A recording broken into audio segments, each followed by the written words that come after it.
going to have the talk first, then a break for refreshments, and then questions. So if you all stay and think about lots of questions. Good. Well, welcome to our first meeting of 2026. How doesn't time go by? Makes me feel old. Right, I'm very pleased to introduce Arthur. He's one of our members, and he's had a long association with Wolverhampton, and I think quite a long association with this TSR2, which he'll tell you all about. He describes himself as an engineer, but not a specialist. Is that right? Not a specialist in aviation. Or in aviation. Right, so I'll hand over to Arthur, and that's okay. There we go. Well, as Alan said, in 1962, having been made redundant from my job in railway signalling and being out of work, I was very glad to find a job in Wolverhampton for a company called H.M. Hobson, who were a maker of aircraft controls, and I found myself working on the power of flying controls for this aircraft, the TSR2. Now, the first thing is, of course, what does TSR2 mean? Tactical Strike Reconnaissance. Tactical as opposed to strategic.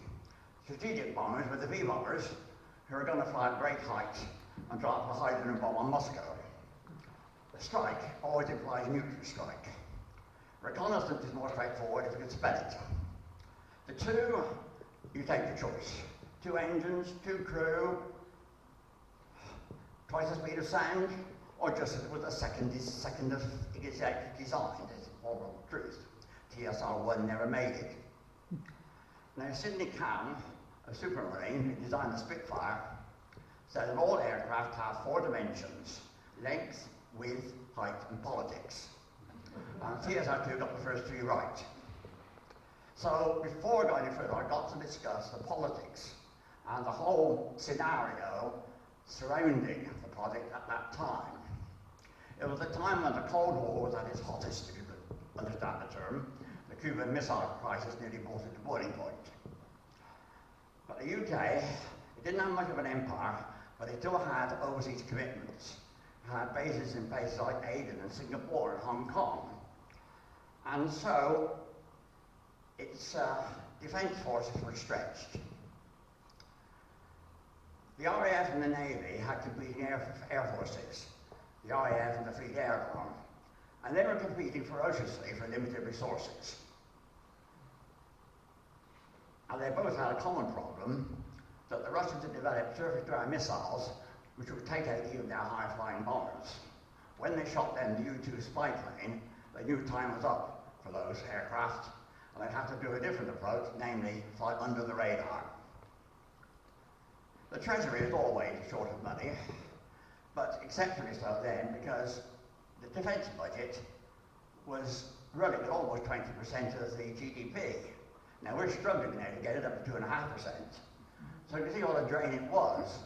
And there are a large number of aircraft projects which are draining the money. There was a Harrier, there was a supersonic Harrier, there was a short takeoff, huge transport plane, and all sorts of things were going on. So there was a real squeeze on money. The Ministry of Supply, which later became the Ministry of Defence, was very anxious to reduce the number of aircraft manufacturers. The Second World War left us with about 20 companies making planes. They wanted to reduce it to 1 or 2 at the most, big conglomerates, which would be able to do everything and make it much easier to deal with. The aircraft makers, on the other hand, didn't want to be rationalised unless they came out on top. So there weren't 2 big firms competing for the top place, the rest were trying to fight to keep their existence. The Conservative Party had said that they saw no future in bombers. It was all going to be guided missiles in the future, and produced a white paper to that effect. The Labour Party, on the other hand, had a strong element in favour of unilateral nuclear disarmament. So their appetite for a nuclear bomber was not very great.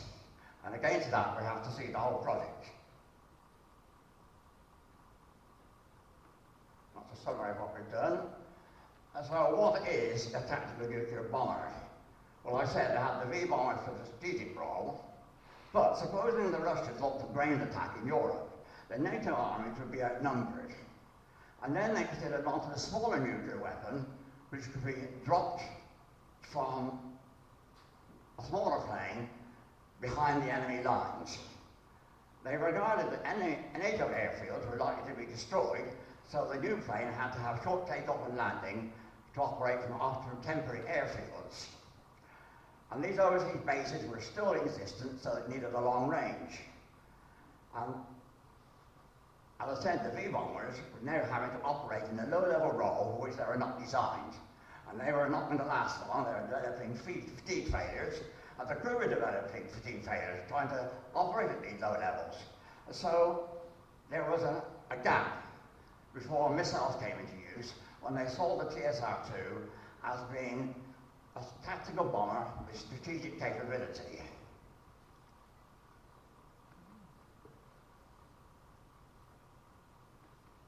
That is a tactical nuclear bomb, as seen at Gosford.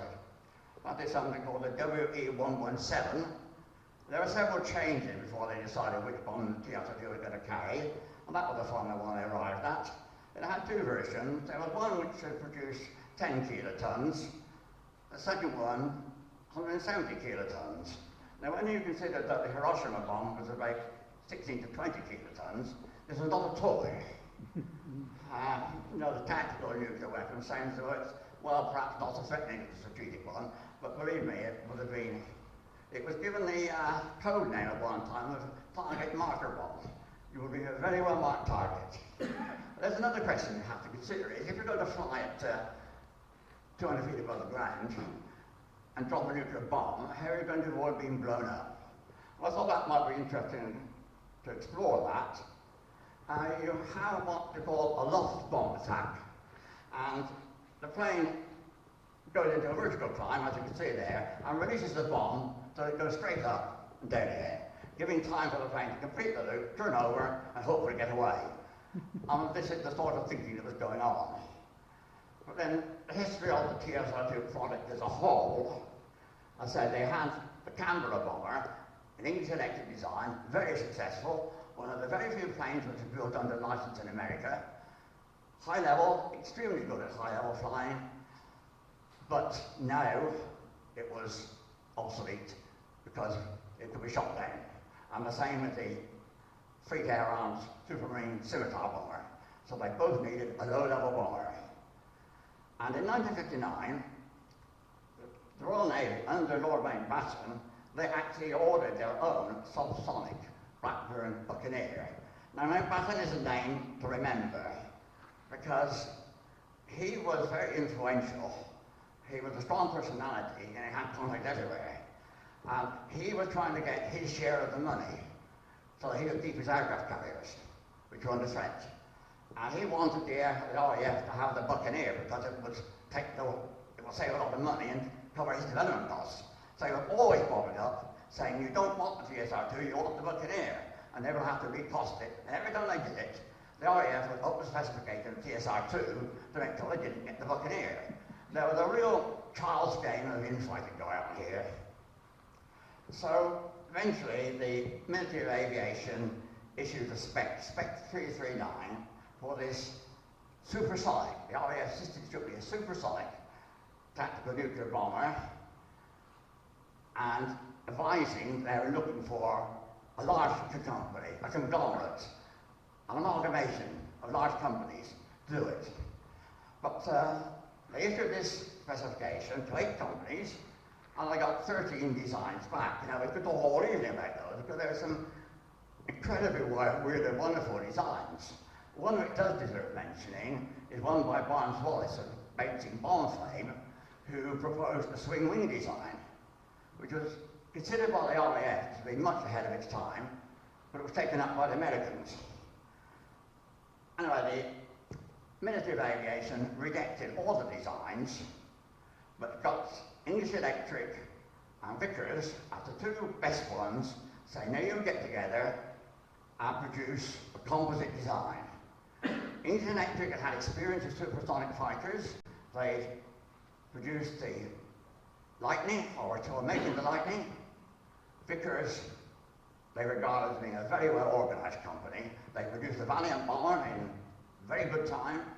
Their CEO, Sir George Edwards, was highly regarded as a model industrialist. Whereas Page of English Electric, well, they were a bit of a newcomer to the aircraft scene. He was a younger man who wasn't altogether trusted. But then a contract was placed for 3 prototypes and 10 initial aircraft. But it was specified the Vickers would lead it. They got contract, had to subcontract the airframe to English Electric, and Ministry of Aviation ordered the engines independently from Bristol Siddeley, despite the fact that both the engineering companies wanted a Rolls-Royce engine. And there's the politics beginning to interfere with the engineering.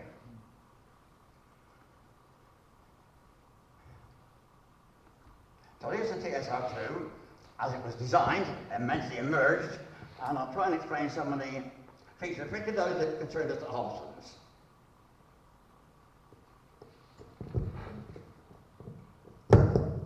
That is where we were mainly involved. Now, that's the tail. Most aircraft have a fixed tail and a fixed rudder with movable sections for ailerons and flight control. The TSR2, because of the demands made on its maneuverability, had what we call a full flying tail. All the surfaces here removable. That was called a taileron, and that's called the fin. And what they made at Hobson's were the actuators for those parts. It had a delta wing design, and as it says here, wingspan no larger than a Spitfire. And that was because in low flight and high speed, you get a lot of buffeting, and large wings become flexible, and they give the pilot and the crew a very, very uncomfortable ride. So they chose a short wingspan. And the front half, this half, the back half, was made by English Electric, one of their Lancashire factories. The front half was made by Vickers in Weybridge. And then this was taken down by road in 3 pieces. There was no motorways to Weybridge, well, they were put together, and then they were dismantled again and taken by road to Raleigh at Boston down for flying.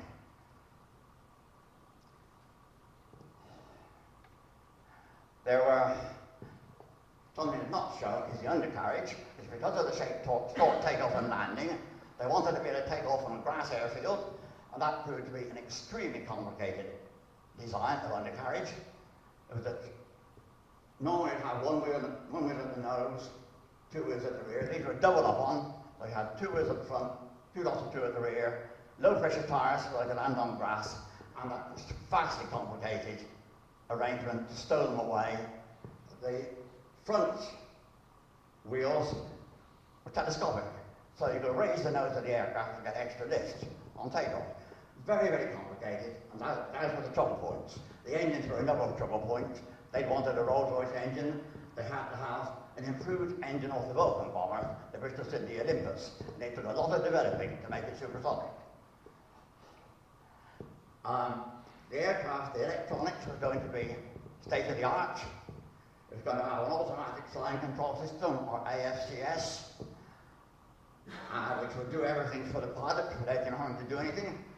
And particularly, it was going to have terrain-following radar, which meant as it was doing its low-level approach, the radar would steer the plane. The pilot would just sit back and do whatever he had to do, and the plane would fly itself. And it started off by being a terrain covering radar, which meant it would fly from top of a valley to another and avoid the high bits. It ended up as terrain following, but could actually guide the plane down the valley to hide it from enemy radar. It was a huge technical challenge. Another thing about it was that it was going to use a wonderful new alloy, an aluminium and lithium alloy called X2020, which is going to save a lot of weight and has enough strength to do the job. That was another problem. And then it's worth mentioning the ejector seats. There, the navigator sits behind the pilot. When you're flying at 200 feet above the ground near the speed of sound, there's not much time to react. So the navigator has strapped a tack to his wrists, and if the pilot decided he had to eject in a hurry, he would be pulled into a seat and shot through the roof without any warning. But that demanded a very special kind of ejector seat, because if you don't get in the seat right, you can break your back. So a lot of time was spent getting us through the wood ejector seat. And the other thing about it was, because you had to fly high to get to the target and then drop down and fly low, it was flying supersonic in all sorts of different conditions. Very different from flying at the thin atmosphere of the high levels and the more dense atmosphere of the low level. Very different flying subsonic to supersonic. And the aerodynamics are difficult. And the advantage of the Wallace twin wing version was you could alter the geometry of the aircraft to make it flyable in all conditions. Whereas the TSR2 didn't have that function. It was, in some parts, particularly the supersonic range, it was unstable. And what I mean by unstable, what they meant by stable, I once took a flight to the Isle of Scilly in a 9-man Islander. And I was fortunate to get the seat looking over the pilot's shoulder. And I was a bit alarmed when we got past Land's End. And he took his hand off the controls and his face and looked down at his knee and started writing his logbook. But the plane continued to fly quite happily because it was stable. An unstable plane is the opposite. You let it twist on for one moment and you've lost control. You'll veer off course and you have to bring it back. And it always makes life difficult for a pilot, but it can make it impossible.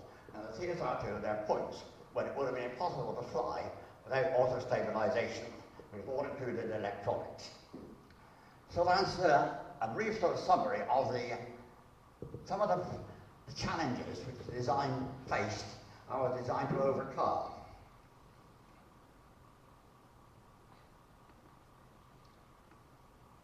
Now, I don't want to spend too long on this, because you won't understand it, because nobody does. I mean, this is the best I've been able to provide. This is the management structure the government put into place. And when I think of this, I think of the old joke about, you know, was it Morecambe and Wise playing the music? They got all the right notes, but not necessarily in the right order. I've got all the right components there, but I don't know they match together necessarily. You see, here you've got the components. Sorry, now here you've got the government departments ordering it. The Ministry of Aviation, with the Treasury breathing down their necks all the time, and the RAF telling them what they wanted. This here is British Aerospace, British Aircraft Company, BAC, with its three components. Vickers is the lead company, and Indian Electric, side by side, but Edwards in charge. But Bristol City got its order direct from the Ministry of Aviation because they wanted to keep their own and keep the cost under control. But you have to remember that Edwards was also looking after the VC-10 and VC-11 airliners, and Page had charge of the Lightning project. So they were busy people before they started managing this huge project. And the structure there gets even more complicated. As far as I can find out, well, there's certainly the automatic flight control system was ordered directly by the Ministry of Aviation, bypassing BAC. And the Hobson's equipment, because it's fitted between the aerodynamics and the electronics, was actually came under Elliott, as far as I could find out. Now and there were all sorts of other products ordered, both by the Ministry of Aviation and by Vickers, and each product had a product manager. There were 7 of them altogether, one for the FCS and 6 for, and they met regularly at a systems integration panel with representatives from Vickers and Indian Electric and the RAF. At the top, there was something called the TSR2 Steering Committee, and below it was the TSR2 Progress Committee, and that met quarterly. Now, there are lots of toys, there are legends about these committees, particularly these two. It was said that on one occasion, 54 people arrived at the meeting. At the end of the meeting, the chairman said, "This is far too many. next time, please only the ones who really need to be here to come. And next month they were 64.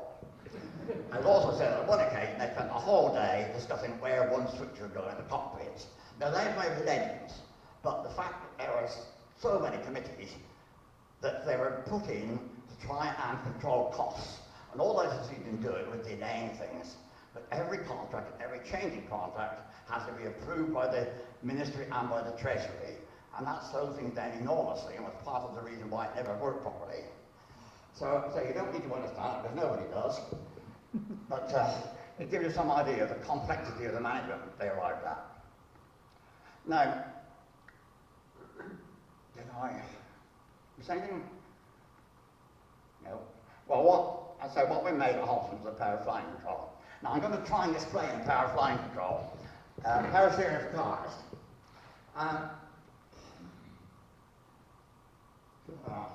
I'm sorry, it's doing the wrong thing for me.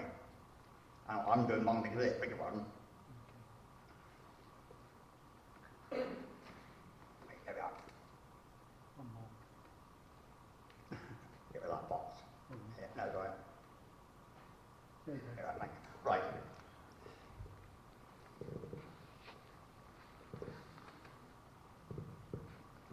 It was the wrong thing. Sorry. Battery's going low as well, I think.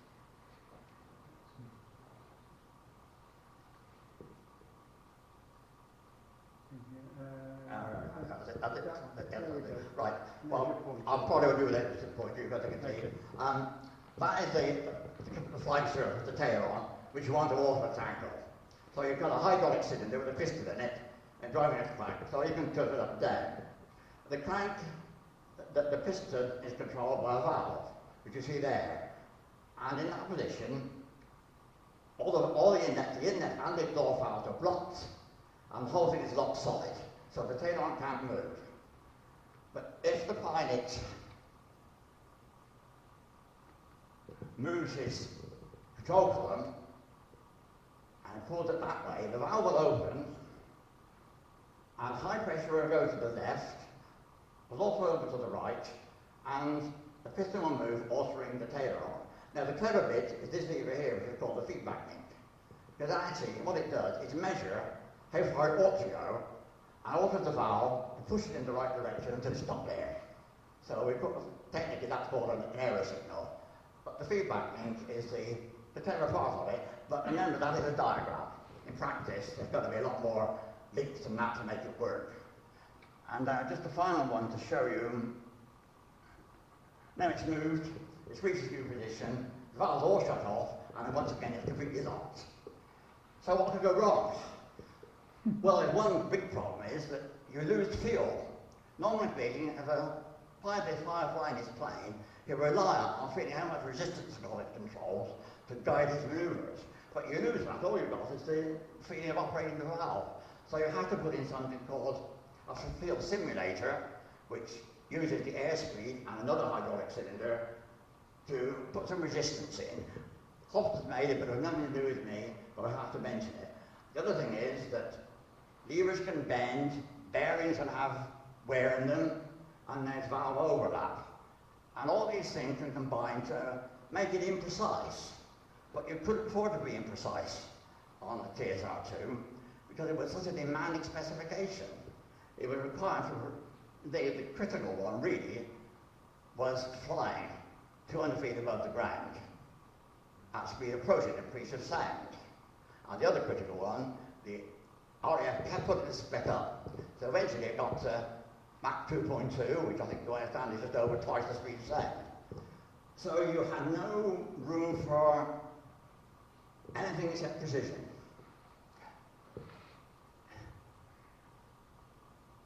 But there's another way of doing it.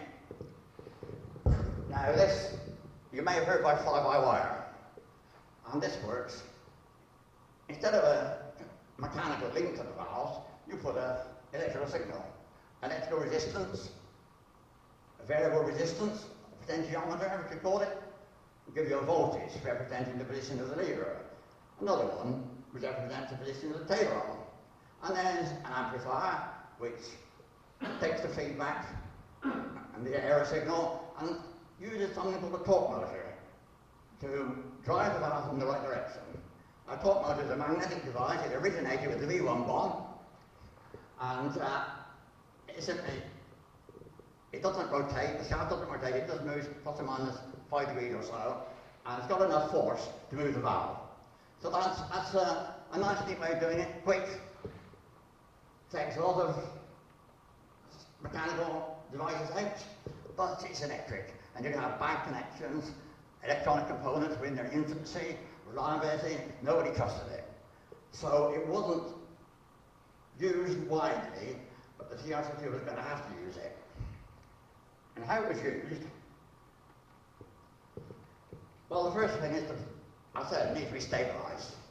And what you've done here, you put a little extra servo mechanism here with a little cylinder, its own valve, and you get the signal from the gyroscopes through a control box, driving the torque motor, but it's just acting this little servo mechanism.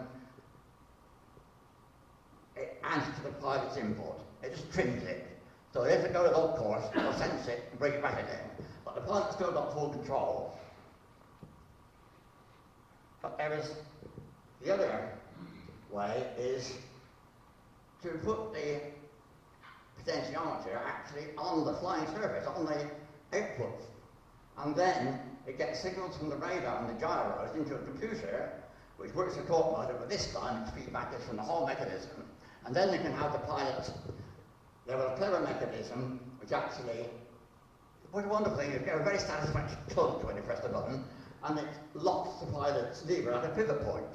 So the control column will be going to and fro as the aircraft moves, but it won't be able to do anything. It will be in the hands of the radar. So that was all incorporated into the Hobson's power flying control, all that and more, and in duplicate. So it was a very complicated mechanism.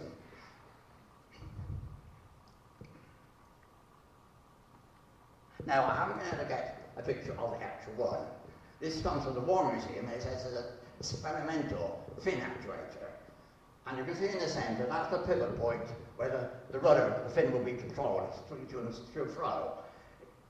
It was, in practice, a titanium forging to make the two cylinders, one at each end.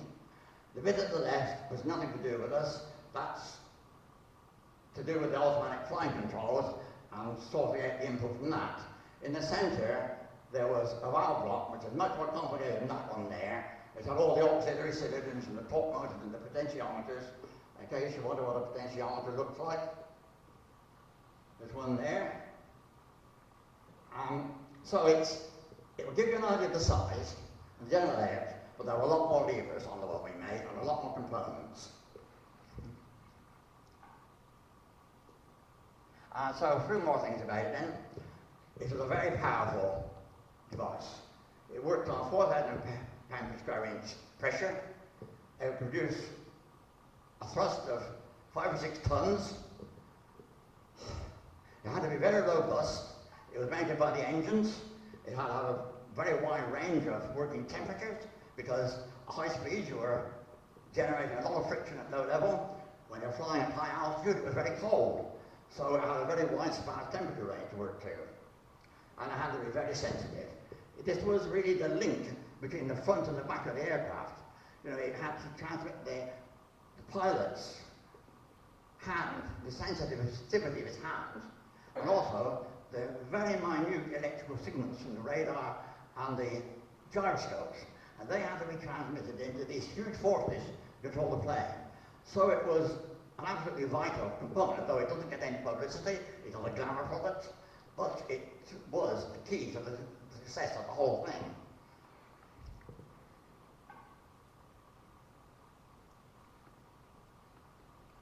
And there it is in Gosford, you can see. That is the tail-on, that's the fin. The tail-on is pivoted there, and under that cover there is the tail-on actuator, which I worked on. I've never been able to find anybody who can tell me whether it's still there or been removed. I just don't know. I think probably it's probably been after the titanium. And that is, now, Hobson's has now become College Aerospace. In fact, it may have changed to something else by now, but that's how it was a few years ago. and that hasn't changed much since I worked there. And that is a picture of the hospital test house where I worked from 1962 to 1965. This was taken a bit later. And it was a very noisy place, full of all sorts of machinery, clattering and clanking, and above all the noise of dozens of hydraulic pumps. We didn't have any ear protection. I glad I didn't stay there any longer. I'm going to now leave that picture up while I talk about what happened when I worked there. November 1962 I arrived, and had I got there then, you'd have seen somewhere at the back of that test house, you'd have seen two machines look rather like James Watt steam engines with a big beam and weights on the end. And these were designed for testing the Tayloron and the fin actuators. They could oscillate to and fro at any speed or weight you liked to reproduce the aircraft flight. And they were, according to this book, I could mention, this is a book that Father Christmas bought me by request. There's an excellent book on the TSR2, and it wasn't written until 2010.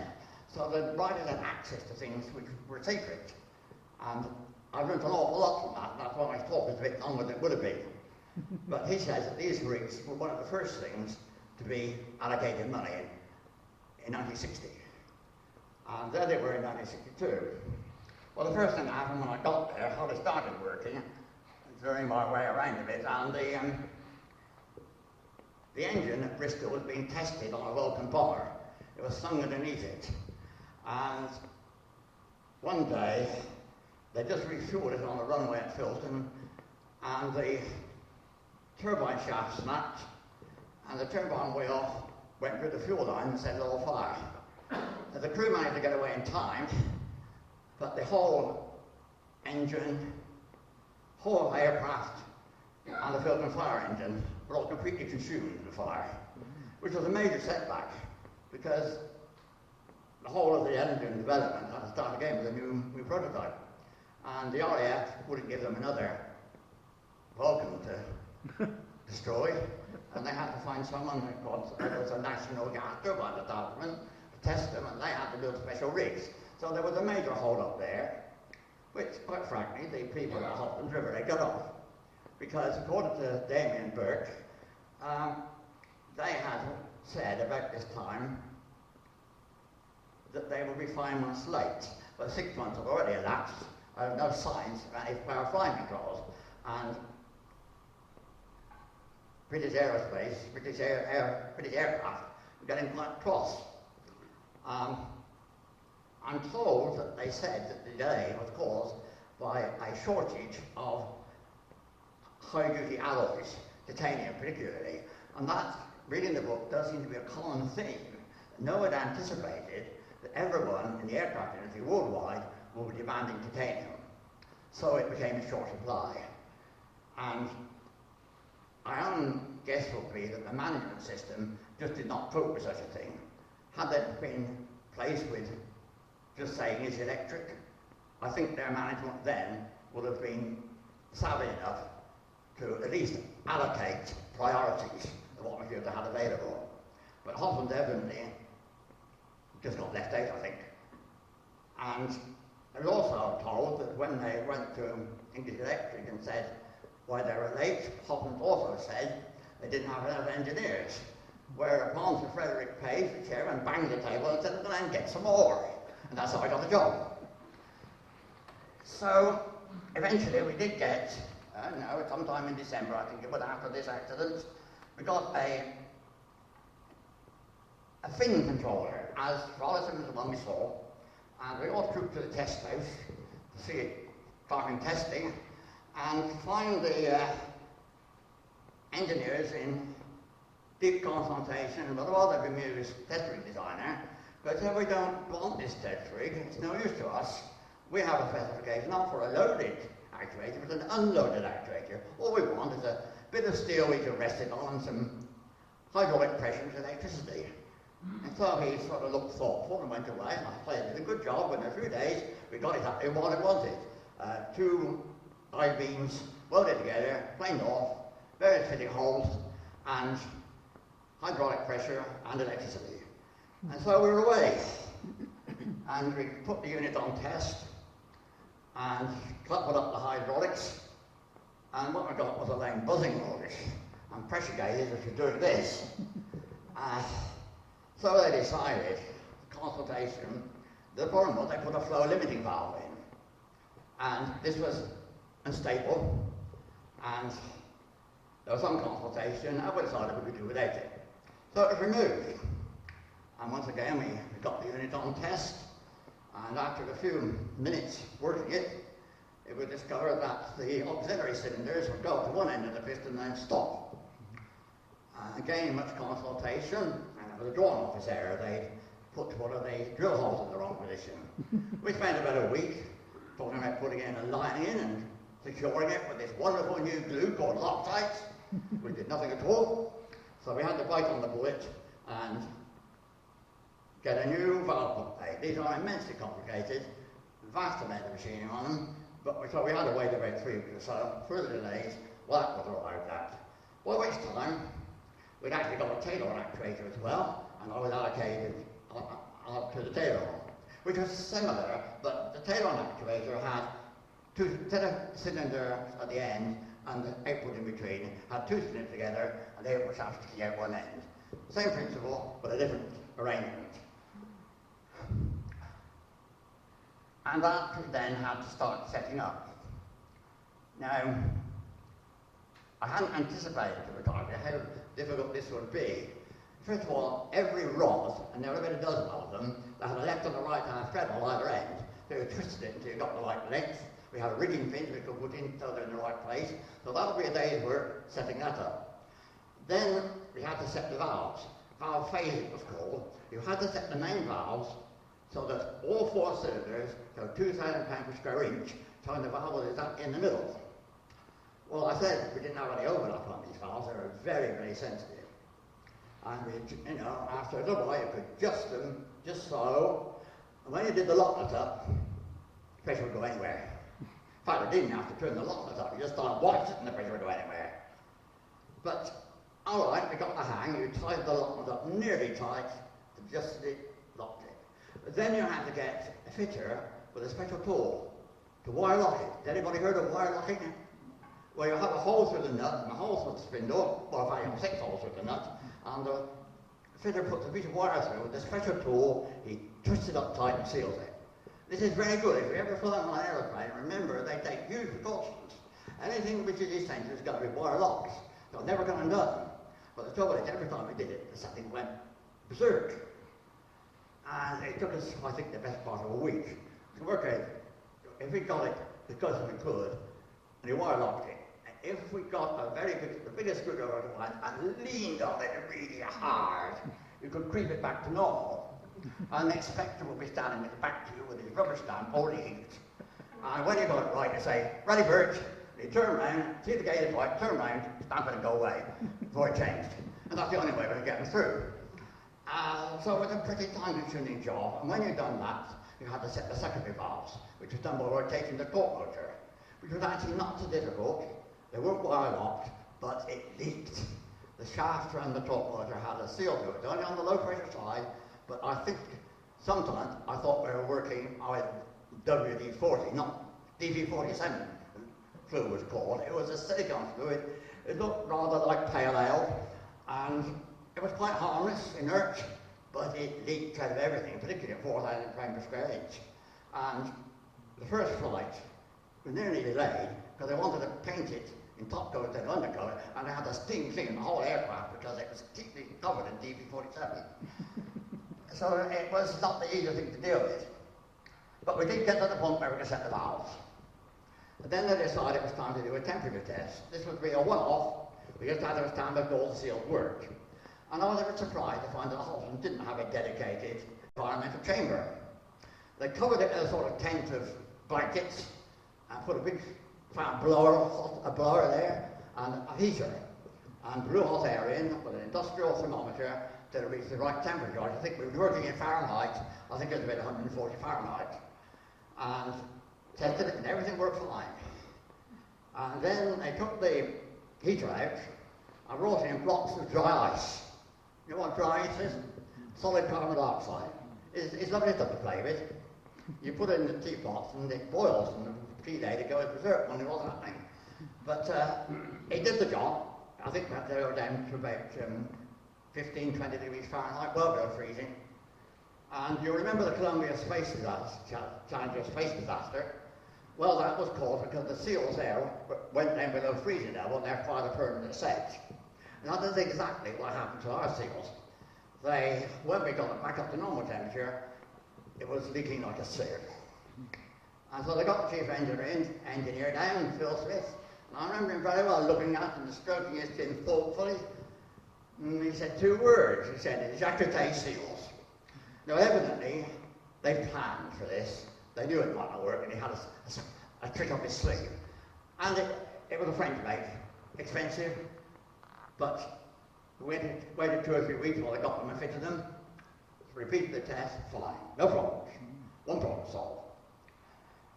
And then we went on to doing what we call frequency response tests. That is, we oscillated the actuator to and fro. It put an input signal onto the torque motors from the test amplifier we had, so it would just oscillate as we could call for whatever frequency, whatever amplitude you wanted. And you had a machine which compared the input to the output. Now this has all got very mathematical to anybody who does their mathematics, but it would be more in the realm of electrical engineers than of a chemical engineer like me, because it's all to do with alternating currents, even if they are very low voltage. And there are all sorts of equations, differential equations, which can explain how this is going to behave. And they calculated how it should behave, but it all depended on putting the right constant into the equation. And one of the constants was the valve forces, which proved to be much higher than expected, and the other part of the equation was the stiffness of the feedback link, and that was much sloppier than expected. So we ended up with a point where the specification said a phase angle, which is the difference between the input and the output, should be 22 degrees, and we were about 27 degrees. And everyone was scratching their heads and doing plotting graphs, and we had a Dr. Williams who knew all about these things, and he's talking about Bode plots, or Bode plots, and I was completely lost. Well, the upshot what it was, I said, no, the actual actuator was going to go unstable, and sure enough it did. As we started oscillating it, it started to do things we hadn't asked for. You know, getting little trembling moments and extra oscillations. And then we had a visit.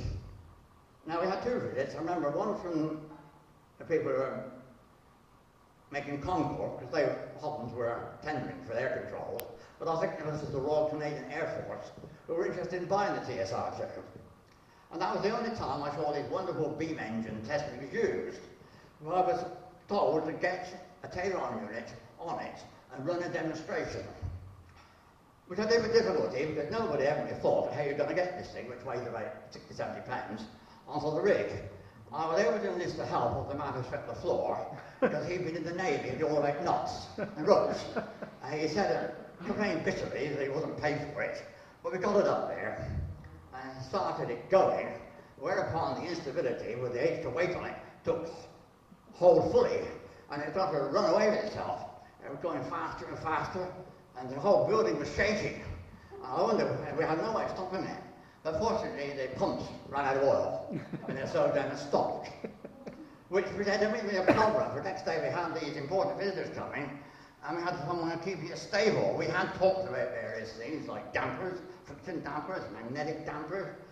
So I think this is the only piece of original work I did with options. I found a rubber band, and I hooked it round the valve guide, and through a bit of the stationary bit of the test rig, and by adjusting the tightness, I could generate enough friction to hold it stable.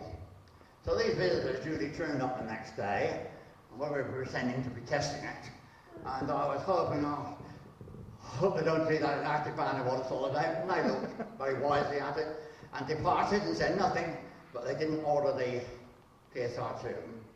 They decided, I was told, they didn't like an aircraft which would require electronics to keep it in the air.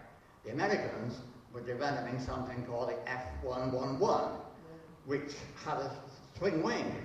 So it didn't need auto stabilisation, and the Australians went for that. And that actually was probably a fatal blow to the TSR2, because the only way it could have been afforded was if you could get some export orders. And that was the big hope. Now, having lost that, I don't think the product could have survived. So much for the test lives. Well, we did, there's a little more to say. We did eventually, yes, to solve the problem. We had to replace the titanium links with stiffer steel ones, and the valve was turned into a two-stage valve.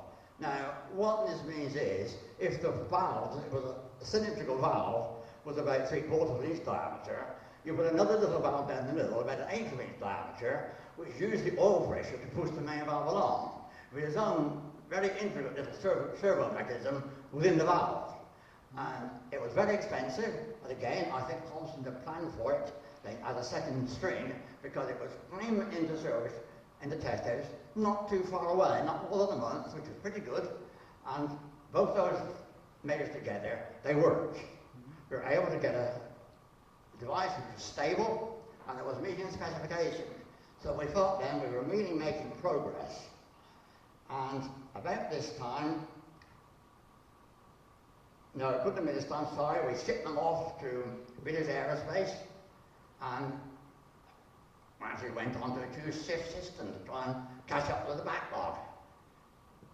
And then in September 1964, they actually made the first flight, which was great, rejoicing everywhere connected with the project. They actually got it off the ground. But that was political. You see, there was a general election coming. The Conservative government was as unpopular as every government is at the end of its term, and there was the anticipation of a Labour government coming in, and we knew they wouldn't be very favourable towards a nuclear bomber.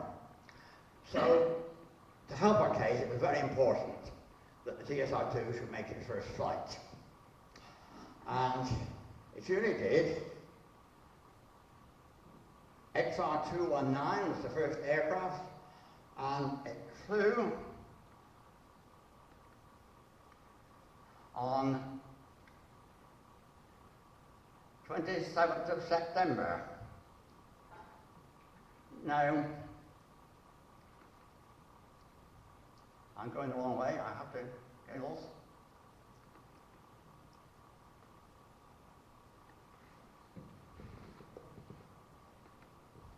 There now, well, it's probably not the first flight, because there's snow, and that means it was probably the second flight. It's a very impressive photograph. You know, it's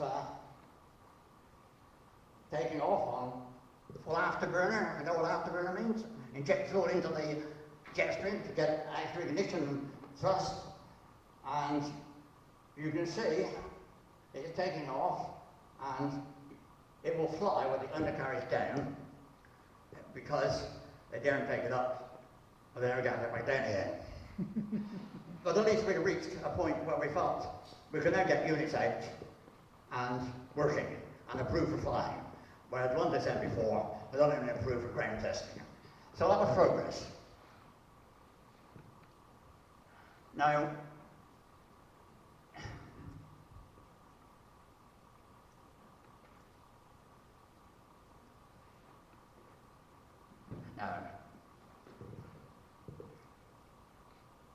yes, this is an interesting bit from the book. He's got, which I hadn't seen before, a record of the flights, for the test flights which were done. And first flight, I didn't know at the time, it was very dodgy indeed. The engines were totally unreliable, they didn't have enough thrust, the brake parachute wasn't working properly, and we're going around political pressure to get it before the general election, so the Labour government wouldn't come in and be able to say it hasn't been flown yet, that their RAF was persuaded to allow it to fly.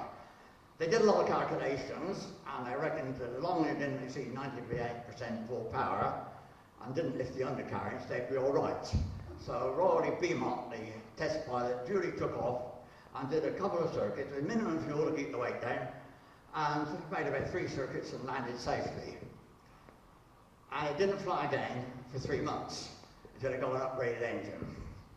When they started to fly with the upgraded engine, there came severe vibration. And it was so severe, and more to the point, it happily synchronized with the frequency of the pilot's eyeballs. He suffered double vision and a severe headache, but managed to get the plane under control and land again, with not an auspicious start.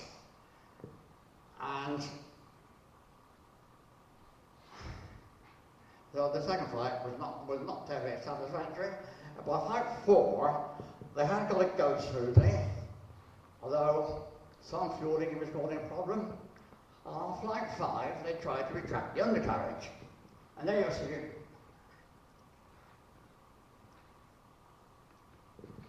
see, what happened. Those two wheels should be parallel, and that should be retracted completely into the body of the airplane. But when they tried to retract it again, they both came down in that sort of position. Not quite as bad, like tipping it, but they were still nowhere near where they should have been. So they did a fly past with the engineers watching from the control tower with binoculars, and they decided that probably, in fact they were fairly confident, that if they landed it, the wheels would straighten up. At that point, Beaumont asked the observer who was sitting in the navigator seat, oh, by the way, he then got his ejector seat. The taxiing flights were done when he was sitting on a box, so they couldn't get the ejector seat to work. But by now, by the time the first flight was underway, he got his proper seat. And Beaumont offered him the chance to try it out. But he declined and said he'd rather take the chance to the aircraft. And it landed very smoothly. In fact, with the smoothest landing that they'd had, with all the previous landings, there'd been a lot of vibration from the undercarriage. But at least they're safe on ground. And the flight testing then continued, still with a lot of problems with undercarriage. And it wasn't until flight 10 they actually managed to introduce some design changes to the undercarriage to get it to retract successfully.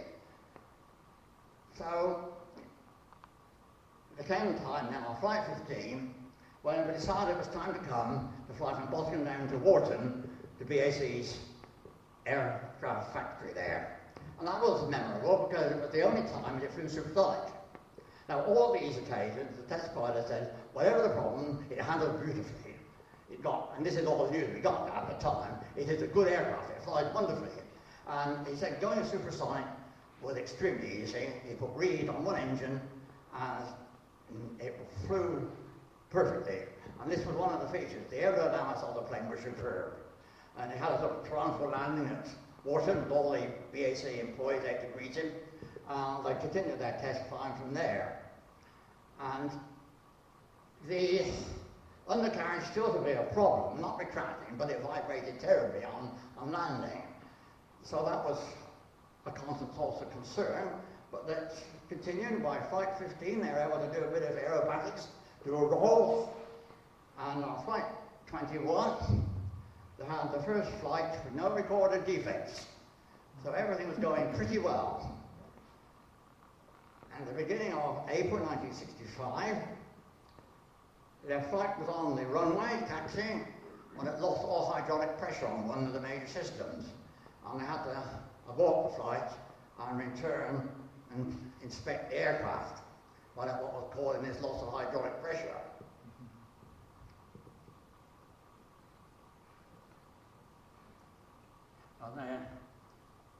Now here, you want to take a break now?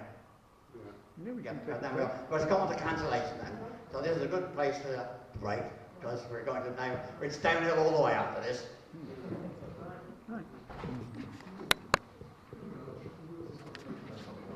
The project. Up there you will see the real reason, the costs. Remember we're talking 1960s money, and these are astronomical. Starting off with an estimate of £40 million to develop it in 1958. By the time we get to 64, it's gone up to £272 million. It was simply out of control. And the aircraft themselves, on top of the development costs, they've gone up from 1963, £2.5 million, to over £3 million in a few years. And the Labour government came into office in 1964. They were going to axe this. There was never any question of it when you look at these figures. But what they did, they started talking to the Americans about the swing wing F-111, which they were developing. And I took them with the RAF, and they were agreeable. They reckoned the F-111 would do what they wanted. So, saves all set really for cancellation, and much going on behind the scenes.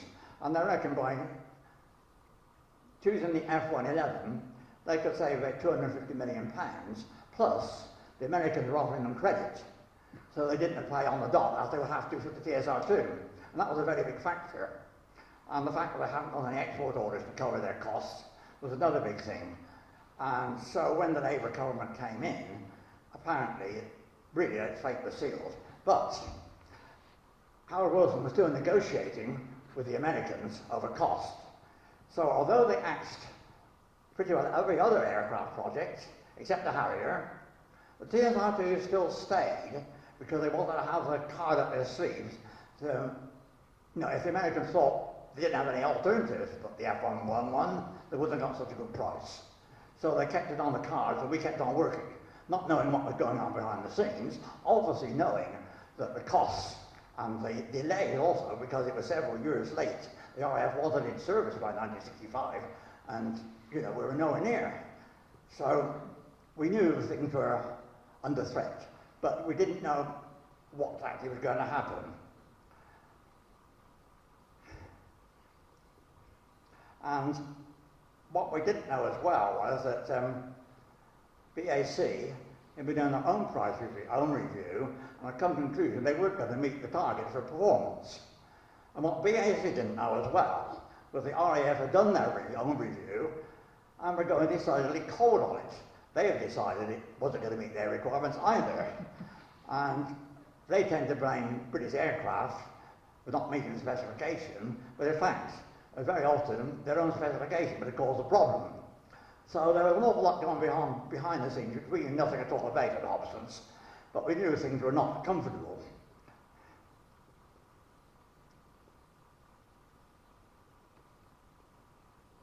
So that is just a summary, and that is the swing wing F-111, which the Australians had already ordered, and Harold Wilson took out an option. He didn't actually place an order, he took out an option to buy them, while he still has the TSR2 nominally still going.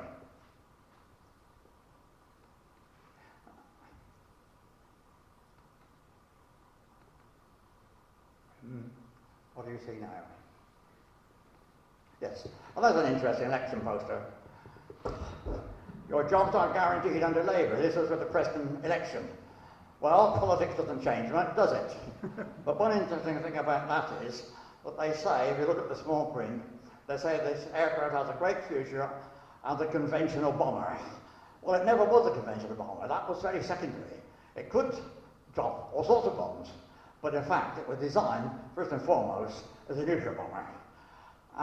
But this was Labour sensitivities. They knew that a lot of their members were offered disarmament, so they stressed conventional, which was not what I wanted it for at all. So there's a prime example of electioneering, and the MP, Labour candidate for Preston, was duly elected, and said he didn't know where the poster had come from. But anyway, leave that showing, and how were we getting on at Hobson's? Well, spasmodically, we're working an evening shift, and that was frustrating. The whole job was frustrating because we spent so much time hanging around doing nothing. Either the units weren't coming off the assembly line, or they found faults with them and sent back. And I think we were being well paid for doing an evening shift, and most of the time we were idle. And this is a point which Burke mentions in his job, how gold-plating jobs he was describing as. Lots of people, because of the delay, were going on to shift working, and really it was running away with the money at a furious rate and getting nowhere. And anyway, 6th of April, no, rather before the 6th of April, early in April, we were informed that a test flight for Wombourne had to be aborted because of this pressure failure on one of the main hydraulic systems. And they discovered that the fault lay within the Hobson's fin actuator. And this was being put on a lorry and were with us the next day for examination. Well, I was on the tailor arm unit, but not having much to do, I made it my business to be in the fitting shop when it arrived. And it reminded me rather of a scene from Inspector Morse's detective novel, you know, where they get to the autopsy. And this time you have this big titanium cylinder and all its accoutrements spread out. And you've got, you know, instead of Morse in his police office, you've got a couple of managers and 9 senior engineers. And instead of a surgeon with a scalpel, you've got a fitter with a big C-spanner. And I watched from a distance. There's nothing to do with me, really. But I wasn't going to miss the chance to see.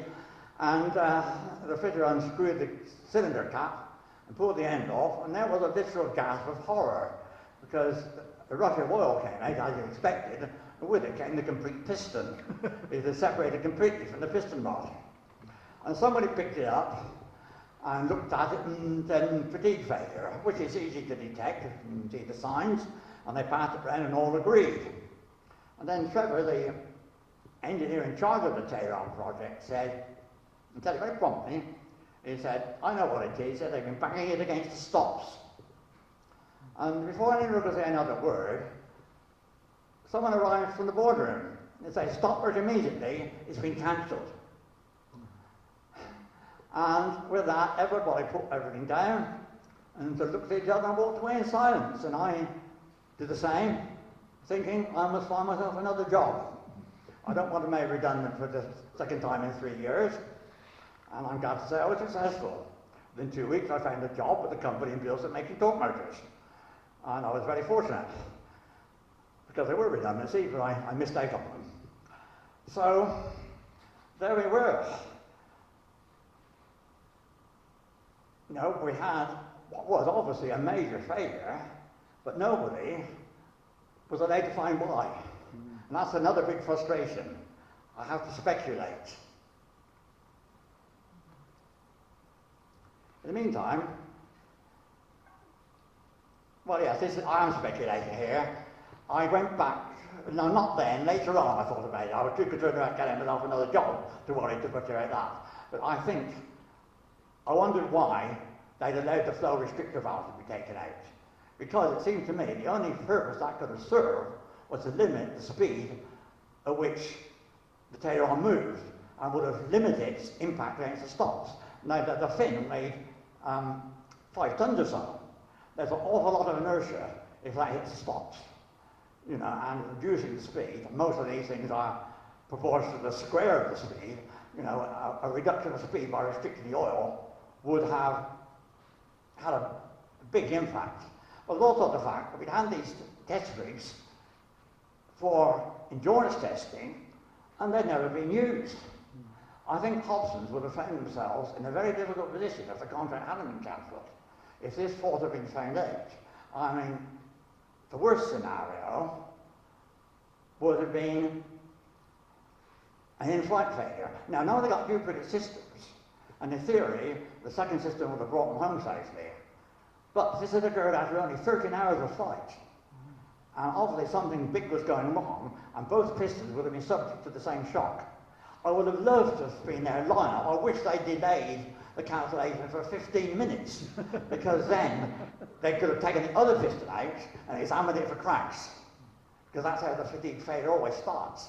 Now maybe we'll take another second test to find out, but I would love to know, was the second piston on point of disintegration as well? And I suspect this was the case. Trevor was right, and this was the problem. Somebody hadn't thought it through when they said we could do without it.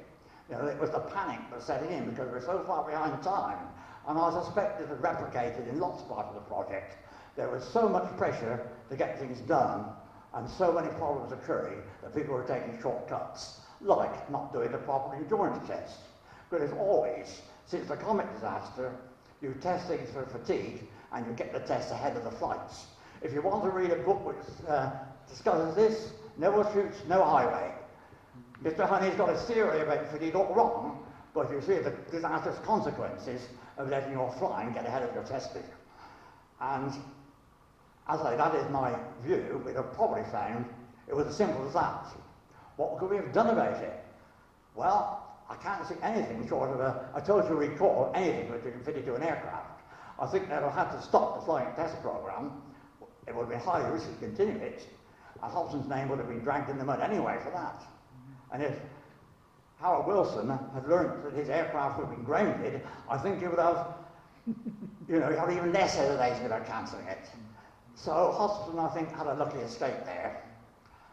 And the worst, delay of testing was certainty.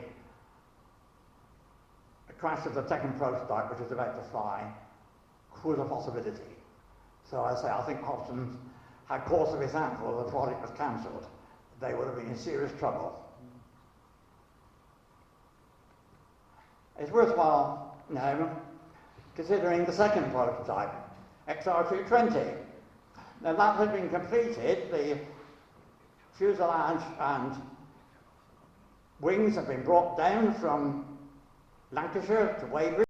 That they didn't order that because it stayed at Boscombe Down until the tests were finished, when the RAF Museum acquired it for the princely sum of £1,000 for an aircraft which had cost £3 million. And it ended up at, as we know, at Cosford. I'm sure many of you have seen it there. And I look at it thinking, I wonder if there's any in my hand they were still in there, or have they taken it out and stopped